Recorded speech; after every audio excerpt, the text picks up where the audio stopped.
നമുക്ക് ഒരു മത്തിക്കറി ഉണ്ടാക്കാം. അത് മാങ്ങ ഇട്ട് തേങ്ങ അരച്ച മത്തിക്കറിയാണ് വയ്ക്കുന്നത്.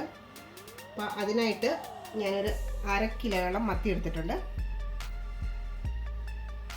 പിന്നെ ഒരു മാങ്ങ, അത് പുളിയുള്ള മാങ്ങയാണ്, അപ്പോൾ ഒരു മാങ്ങ മുഴുവൻ എടുത്തിട്ടുണ്ട്.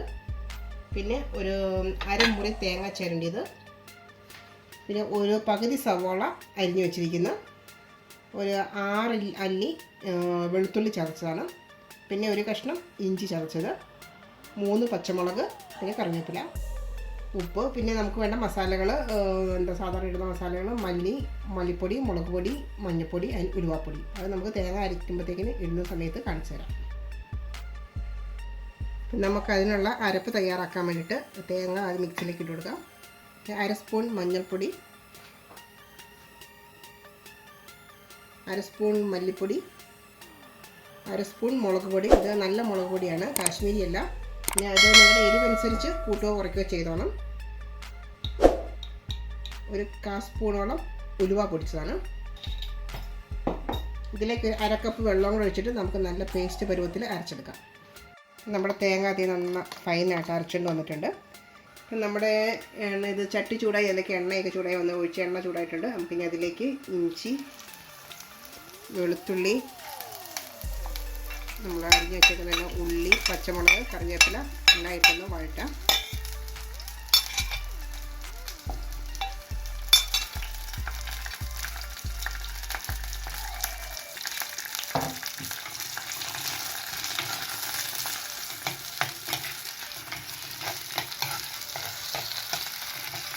നമ്മുടെ ഉള്ളി, വെളുത്തുള്ളി, ഇഞ്ചി എല്ലാം കൂടെ ഒന്ന് വാടി വന്നിട്ടുണ്ട്. അത് ഒത്തിരി ഫ്രൈ ആവേണ്ട ആവശ്യമില്ല. ഇനി നമുക്കിതിലേക്ക് നമ്മുടെ അരച്ചു വെച്ചിരിക്കുന്ന അരപ്പ് ചേർത്ത് കൊടുക്കാം.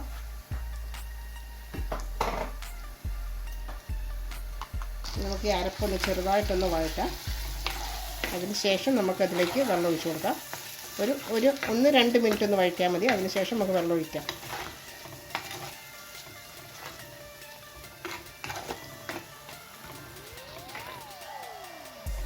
ഇനി നമുക്കിതിലേക്ക് വെള്ളം ഒഴിച്ച് കൊടുക്കാം. ഞാനിപ്പം 2 കപ്പ് വെള്ളമാണ് ഇപ്പോൾ ചേർത്ത് ഒഴിച്ച് കൊടുക്കുന്നത്. വെള്ളം നമുക്ക് മീൻ മുങ്ങിക്കിടക്കത്തക്ക വിധത്തിലുള്ള വെള്ളം ഒഴിച്ച് കൊടുക്കണം. ഇനി നമുക്ക് നന്നായിട്ടൊന്ന് യോജിപ്പിച്ചെടുക്കാം. അതിനുശേഷം നമുക്കിതിലേക്ക് നമ്മൾ അരിഞ്ഞു വെച്ചിരിക്കുന്ന മാങ്ങ കഷ്ണം ഇട്ട് കൊടുക്കാം.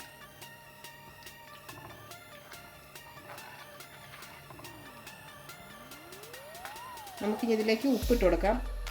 അപ്പോൾ നമുക്ക് കുറച്ച് ഉപ്പിടാം. പിന്നെ ആവശ്യമുണ്ടെങ്കിൽ നമുക്ക് ലാസ്റ്റ് ടേസ്റ്റ് നോക്കിയിട്ട് അന്നേരം ഉപ്പ് ചേർത്ത് കൊടുക്കാം. ഇനി ഇതിലേക്ക് നമുക്ക് നമ്മുടെ അരിഞ്ഞ് വെച്ചിരിക്കുന്ന മാങ്ങ ഇട്ട് കൊടുക്കാം.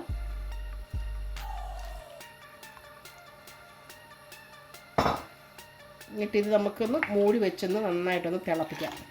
മീൻ വെച്ചിരിക്കുന്ന വെള്ളം തിളച്ചിട്ടുണ്ട്. നമുക്കിനി ഇതിലേക്ക് മീൻ പീസസ് ഇട്ട് കൊടുക്കാം.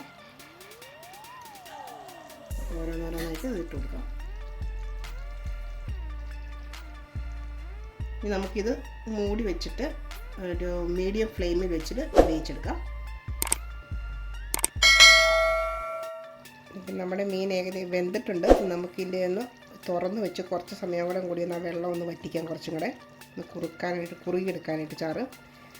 ഇത് നമ്മളുള്ള ഇടയ്ക്ക് ഇത് വെച്ച് കഴിയുമ്പോൾ ഇടയ്ക്കിടയ്ക്ക് ഒന്ന് ചുറ്റിച്ച് കൊടുക്കണം. സ്പൂണിട്ട് ഇളക്കരുത്. സ്പൂണിട്ട് ഇളക്കിയാൽ മീൻ പൊടിഞ്ഞു പോകും. നമ്മൾ ഇത് തുണി കൂട്ടിയോ എന്തെങ്കിലും കൂട്ടി നമ്മൾ ചട്ടി ചെറുതായിട്ടൊന്ന് ചുറ്റിച്ച് കൊടുക്കുകയോ ചെയ്യാവുള്ളൂ. ഇനി നമുക്കിതൊരു 2-3 മിനിറ്റ് തുറന്ന് വെച്ചൊന്ന് തിളപ്പിക്കാം. അപ്പം നമ്മുടെ ചാറൊക്കെ ഒരുവിധം കുറുകി വന്നിട്ടുണ്ട്.